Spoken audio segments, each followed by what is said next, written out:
What's going on, guys? It's still on the Machete here, and today I'm just going to be running through all the upfront costs that you need if you're going to be staying out here in Thailand for a while, stuff that you need to pay for when you first get to Thailand, just the general basics. And this is mostly going to be catered towards people that are coming out to train at Bangtao, but in general it's pretty similar. If you're going to Phuket, it's pretty similar. In Bangkok, it's a little bit cheaper. Depending where you're going, it's going to change, but this is the higher end of what you'll end up paying, just because Bangtao is an expensive area and Phuket is generally more of an expensive place to train. So without further ado, let's get into it. And we're going to start with number one, which is the first thing that I got when I got off the plane, which was a SIM card. Now, I got DTAC, which is the brand of the SIM card. I'll just chuck a little photo up there. That's what DTAC looks like. And this is only 1,000 baht for 3 months. Unlimited data. I don't believe I get calls and texts. I can receive calls, but I don't think I can make them. I always use WhatsApp and Line and social media to speak to people anyway, so it's not much of a big deal for me anyways. But yeah, if you are looking to be able to call and text people, I'm not sure what you'd really be paying, and if you'd be paying a similar amount to me, I'm pretty sure that you'd be sacrificing some data, but I pretty much use my data all the time while I'm out here. I'll only really switch to the home internet if my data's not working. Just makes it a little bit easier. So the other thing with getting a SIM card is I've been told that they're more expensive in Phuket. So I got that SIM card when I was in Bangkok at Suvarnabhumi airport, and it was the first thing I did. I got off a plane and I was walking to customs or immigration, and then on the way I saw that there was a DTAC, so I just went over there, grabbed it straight away, and yeah, it's pretty cheap. It's like what, 40 or 50 Australian dollars for 3 months of unlimited data. It's pretty good value. Next up is going to be my taxi to my hotel room. So I got in at about 9 p.m. at night to Phuket, and we ended up getting a taxi just down to Bangtao.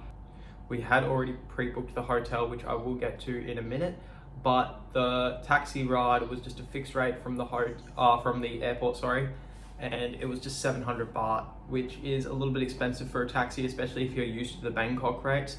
It was about a 30-minute drive max.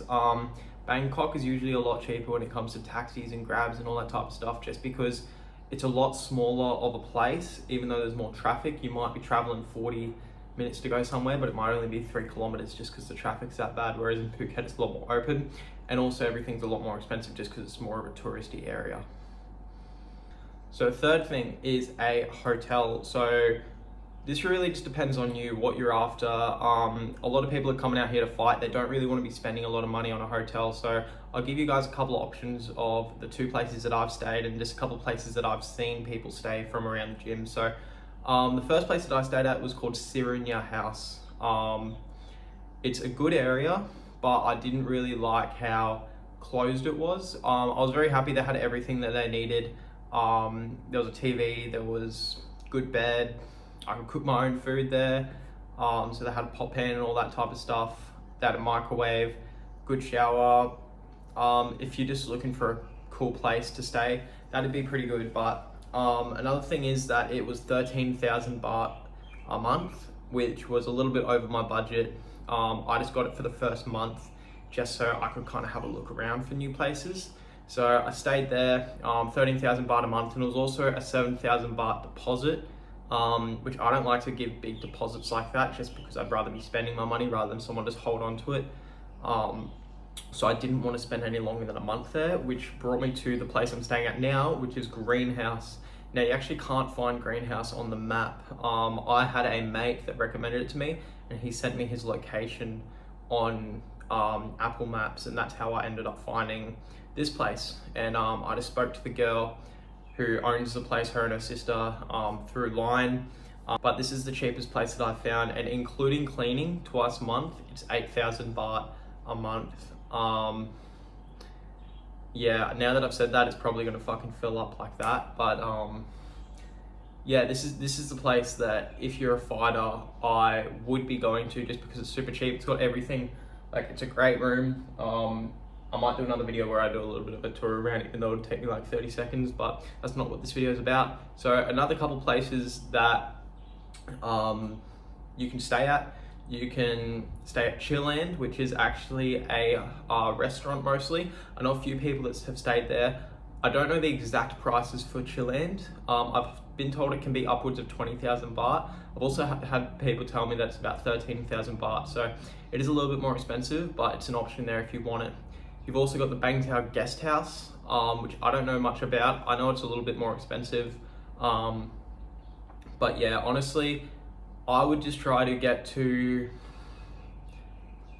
somewhere for a month and then have a look around for other cheaper alternatives. If you can get anything cheaper than where you're staying, I'd just move there as long as it has everything you need, like a fridge, a microwave. If they have a pan and pot, great. If not, I literally just bought one at Greenhouse where I'm staying. It was, I believe for everything, it was about 700 baht max, which isn't a lot of money. Just for a pot and pan, just so I can cook some of my own food. And yeah, as long as it has what you need, you don't really need to be spending a whole lot of money. If you're a fighter, you want to fight and you want to plan on staying out here for a while. And another thing is that there's actually a mosque nearby Bangtao, so it is a very Muslim heavy area. And when I was staying at Syrian House, there were a few times where I was woken up at 2 a.m. or 3 a.m. from the mosque, which was really fucking annoying. But being at Greenhouse, I'm actually closer to the mosque, but it's behind a lot more trees and stuff. So I'll give you guys a quick view. So this is what the outside looks like of where I'm staying, and the mosque. You can see a little bit of it right there. But yeah, it's just one of those areas that's full of a lot of Muslims, so you kind of got to deal with it. You got to deal with the singing, you got to deal with the praying. They pray 5 times a day, so sometimes you try and take a nap during the day and you end up getting woken up. It's a bit annoying, but you just got to deal with it. Next cost is the Bangtao gym. So on their website and on their social medias and all that, it actually has a fixed price on it. So for my first month, I did the all-inclusive membership, which is 12,500 baht. And the thing about this is that's actually not the real cost of what you'll be paying. So you'll be paying a little bit more because you got to pay for the tax. So I just renewed another 3 months at this gym. It was meant to be 28,000 and I only had 28,000 on me. I thought that the first payment, so I believe with the 12,500, it was about 13,250. I think that's what I paid. Don't quote me on it. And then when I went to pay for the 28,000 membership, I thought that I just paid that because it was like an entry fee or whatever. I didn't have it on me and I said, can I just pay this? And they said, oh no, sorry, you've got to pay the tax. And I was like, okay, well, I've only got this. So I ended up having to pay a little bit on the card. But that's just something that you got to be mindful of. So if you don't have a certain amount of money, like if you come to the gym, just expect to be paying a little bit more than what you are told you'll be paying. That's what I'm trying to get to. So 28,000 baht for 3 months of the Muay Thai and MMA training is actually going to cost you 29,960. So just be aware that little expenses like that, it's not a lot of money, but you just got to be aware of them. Next up is the motorbike. So there are so many places around Bangtao that'll try and sell you a motorbike overpriced. So I went to so many different places. So my first morning training, I just walked to the gym because Syrian House isn't far from the gym at all. Kept looking around, couldn't find places, found places for 7,000 baht, 8,000 baht, 9,000 baht. And we eventually just kept looking, and eventually I found some place for 5,000 baht, and I said, I'll just take that because that's the cheapest I found. I got it, and then after a couple of weeks of driving around, I found a few people that had been getting them for about 3,000 baht. So I returned my scooter when it was done, and they actually had one for 3,000 baht there sitting because they had someone return it. So I've now got one for 3,000 baht a month, which I would be trying to aim for that if you're staying out here. Maximum 4,000 is what I'd want to pay. If you're just coming out here for a bit and you want to have a bigger, more reliable scooter, 5,000 baht, you can pay it. But if you're just staying out here and you're trying to live on a budget, there's no need to go past anything past 3,000 baht. Alrighty, now we're gonna get to food. So food is something that you can very easily waste money on in Thailand, just because there's a lot of places that are just by the gym or they belong to the beach and they look great to eat at, and they'll sell you a pad thai for 2,500, that'd be fucked up, 250 baht. yeah, they'll sell you pad thai for 250 baht. You can go down the road 30 seconds on the motorbike and get the same pad thai for 80 baht or 70 baht or whatever. And yeah, you got to be careful of where you're eating at. You got to make sure that you look at the prices. You have a look around for cheaper places. But the thing about going to cheaper places as well is that some places will be cheap, but the portions will be terrible, and you'll just eat and then you'll be like, okay, I'm still hungry. That's happened to me a couple times as well. So I've eaten and then I've just left and I've gone to get some extra street food, just like a couple pieces of chicken or something just to fill me up. Another thing is that, once again, going back to street food, the markets are a really good way to save money if you know where you're going and what to buy. So sometimes the markets can end up being a little bit more expensive. Sometimes they can be a lot cheaper. Sometimes they'll just be the same. But certain markets you can go to, you can get a good piece of chicken, a good hand of sticky rice for 60, 70 baht. So normally what I'll do on a Wednesday and a Friday, they've got markets around here. I'll normally go to those markets and I will cook my vegetables at home. I'll either take those with me or I'll bring them back to my home. I'll normally bring them home with me for the Wednesday night. Friday night's a bit more of a social thing, so I'll normally bring the veggies with me, or I just won't bring the veggies at all, because I'll sometimes hit the sauna, which I'll get back to in a second. But yeah, going back to it, some restaurants you'll go to, they'll have a cheap meal and it'll be a good portion of rice, and then they'll put a tiniest little bit of chicken, and you'll just look at it and be like, what the fuck is this? But you paid for it, and you gotta eat it. And then, yeah, that's what happens sometimes. So a couple of good places that two of the best places that I've found to eat at are Chilland, which is the same place that I recommended for accommodation. So you got Chilland, and then you've got Butterfly. They're the two main places that I eat at. There's also another Indian place here that does sell some Thai food. It's called Billions. It's a little bit more expensive. They don't have great portions, but their food does taste good. The Indian is a little bit more expensive, and they're normally the better portion food. And if you really want to save your money and you really want to be on a budget, you can cook at home. So I normally cook at home most nights. Normally after morning training, I'm just too tired and I don't want to cook. So I'll just go get a feed and then I'll just come home and sleep for a bit. And yeah, so you can go down to Lotus, which is a shopping mall, which is a supermarket, near Bangtao. You can go to Lotus, you can get some chicken breast. I believe it's 79 baht a kilo. You can cook your own rice if you really want to really save a lot of money. You can get a massive bag of rice, like it'd have to be at least a kilo for 120 baht.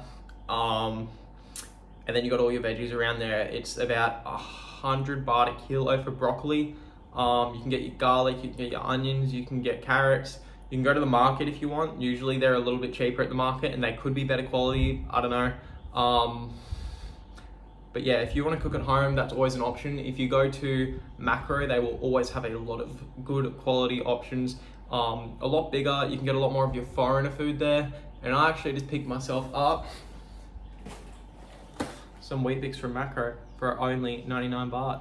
So that was a score. Alrighty, so I'm just doing some quick calculations, and this is the difference between eating out and cooking at home. So basically, we'll say you're spending roughly 300 to 400. We'll say 400 baht a day for food, just for the high end. And let's say you do that for 28 days. So we're going to do this on a monthly period. If you end up spending that, you end up spending $11,200 on food for the month. Now, when it comes to eating it, it's kind of hard to say exactly how much, because you might go to Macro. I get myself some black beans or some kidney beans from Macro. I'll get my, they're normally about 70 baht a can. You can go to Macro, get yourself some pork for about 120 baht a kilo, chicken breast for about 69 baht a kilo at the moment. Goes up and down. You've got, it's kind of hard to say, but I'd say roughly I'm probably saving about 1,500 to 2,000 baht. Let's just say 1,500 for just the sake of it. So if you take 11,200 and you take away 6,000 baht, you are left with 5,200 baht. That's how much you'll be paying if you are cooking your own food at Bangtao. This is obviously just rough estimates, but it's just saying that if you're eating in and you take the investment of buying yourself a pot and a pan and all that, it's definitely worth doing it if you're staying out here for a long time. Alright, the second last thing I'm going to be talking about is supplements. So supplements, I would not recommend buying them over in Thailand, for the most part, because they are just more expensive over here. Like especially the protein powders and the creatine and the glutamine, that type of stuff will add up when you're over here. I'm not too sure about the multivitamins. They might be a bit of a different story, but when I was in Australia, I spent like roughly $800 on supplements, and I just brought them over here. My protein, I just put it all in this bag, and I've got another protein container at home that I've just asked Mum to send me over whenever I need it. So I'll be doing that quite shortly. So thank you, Mum. I've got the same thing with my creatine and glutamine, which is just here. Yeah, creatine and glutamine, same thing. And I've got all of my other supplements, which I've already done a video on the supplements that I take, so you can go check that out. Magnesium and a bunch of other stuff that I don't need to mention here. So yeah, that's just another thing that you can do. Buy your supplements at home, package them up, put them in little Ziploc bags so they don't take as much room, and then bring them over to Thailand from there. And if you really are desperate, then buy them over here.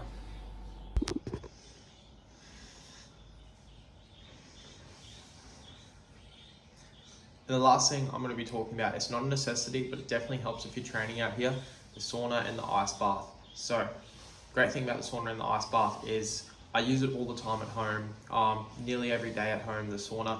It's got so many benefits. It helps keep your tendonitis down or get rid of it if you've got it, which is obviously a big thing if you're grappling and you're hitting the pads and you're doing all that type of stuff. It boosts your mood, it decreases inflammation, gets all the toxins out of your body. It actually increases growth hormones. So there's so many benefits when it comes to the sauna and the ice bath. Everyone talks about the ice bath and the recovery benefits, obviously bringing down the inflammation. It boosts your happiness hormone. There's so many benefits. So just because I'm used to doing it back home, that's the reason why I decided to do it here. So I go to Phuket Gym Club, and they're great people. They're really nice. They have good quality services there. It's just a big sauna, and then they've got a heat room where you can go in like steam, clear yourself out, and then they've got themselves a cold plunge, which during the day is normally a lot colder. At night, it normally gets a little bit warmer just from the amount of body heat that's been in throughout the day. But even if you go during the night time, you're still going to get the same benefits, especially if you want to do it before sleep. So that cost me 3,000 baht a month. But if you just want to go in for a casual visit, which is what I was doing for a while, I'd go maybe twice a week. It's 450 baht just to drop in. You can do what I did at the start. You can just go once or twice a week, and then I used to just use the ice baths at Bangtao Muay Thai whenever anyone else would pay for them, because I don't really like to pay for them, because then it ends up evening out anyway if I just use the sauna. So that's why I ended up getting the sauna membership, because I was like, well, if I'm sore and I'm tired and I want to use the ice bath and no one else has paid for it, or I just don't have the money for it right now, then I'd rather just be able to use the membership and just go as many times as I want. That, and also I've met a lot of great people at the sauna and ice bath. Met plenty of new friends there, and yeah, it's become also just a social thing for me. So if you're going to be training out here hard and you're going to be going at it, I definitely recommend investing in your recovery. I don't really do the massages out here. I've got all the mobility stuff that I need. I've got my massage gun, I've got all that type of stuff, so I brought that over here. I don't need to worry about massages, but they're usually between 300 to 500 baht, depending where you go. And if you want to get one of those once a week or every couple of weeks, that's just something to keep in mind with your budget. So invest in your recovery while you're training out here, because this training's hard, and you need to eat right, you need to train right, you need to recover right. So altogether, my monthly expenses at Bangtao for my first month were this in Australian dollars. I'll calculate it and then put it up there. So obviously not the cheapest month, but it's my first month. I'm getting settled in. That's what I paid for my first month. This month, it's currently my second month. I've already noticed that my spending is way lower because I'm eating out less, cooking most of my food at home. You know, you begin to learn what your necessities are and what your wants are. And if you just keep spending your money on your wants, like obviously go out, have a good time every so often, enjoy yourself. You know, you're in Thailand, you got to experience it all.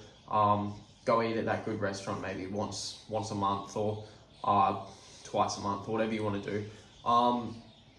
But just keep your budget in mind. Don't go over your budget, because you want to stay out here as long as you can. That's what you got to do. So I hope this video helped, and you guys seeing my budget, what my budget looks like out here for the first month or so. And I'm planning to stay out here for a while, so I've got to be careful, and I've got to keep my budget in mind. So hope you guys enjoyed that. I hope you guys are enjoying the videos on the channel. I really hope that I'm helping people out there. Make sure that you let me know in the comments if there's any videos that you want to see, if there's anything that you want me to cover while I'm staying out here. Please let me know, and I'll see you guys in the next video.